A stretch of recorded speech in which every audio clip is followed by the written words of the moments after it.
Hola, mi nombre es María Camila Ruiz y voy a resolver las preguntas del caso clínico. Debemos tener en cuenta las siguientes consideraciones para la intubación del paciente neurológico.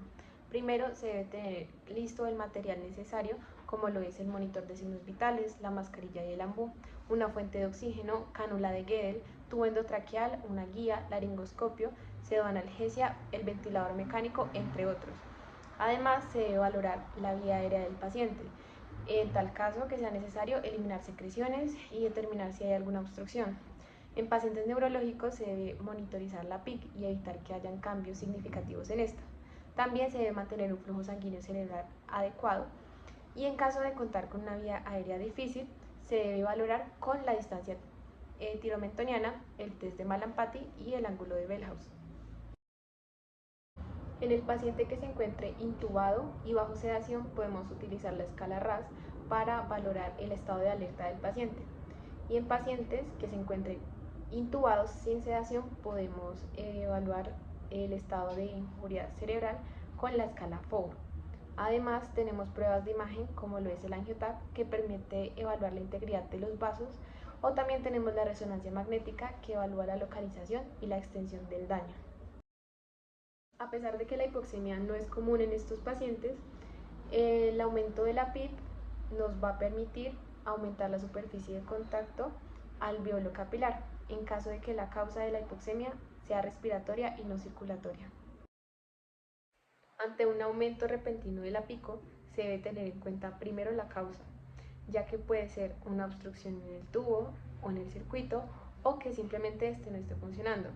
En caso de que se descarten estos posibles escenarios, se puede sospechar de un edema pulmonar o de un broncoespasmo, entre otros. Y si no se puede solucionar este escenario, entonces se cambia a un modo controlado por presión, como lo es el PRBC, permitiendo así que el fisioterapeuta tenga un control sobre la presión. Para la extubación de Pepito se deben tener en cuenta la resolución del problema de base, el retiro de la sedación y de los vasopresores en caso de que los necesite, que el estado de la oxigenación, el estado hemodinámico y el estado de conciencia se encuentren adecuados. Además, el paciente debe tolerar el modo espontáneo y las pruebas de extubación, como lo son la NIF, P01, índice de Tobin y test de fuga y gorgoteo. Se debe tener en cuenta el monitoreo del paciente para la modificación de los parámetros a programar.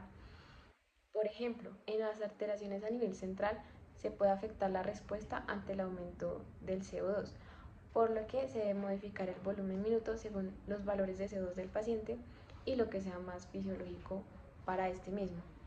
Además, se debe evitar el aumento de la presión intratorácica que comprometa la perfusión del paciente, es decir, manteniendo unas presiones pico menores a 30. Y por otro lado, se debe tener en cuenta que el aumento de la presión venosa puede aumentar la PIC, por lo que se debe tener una PIP adecuada.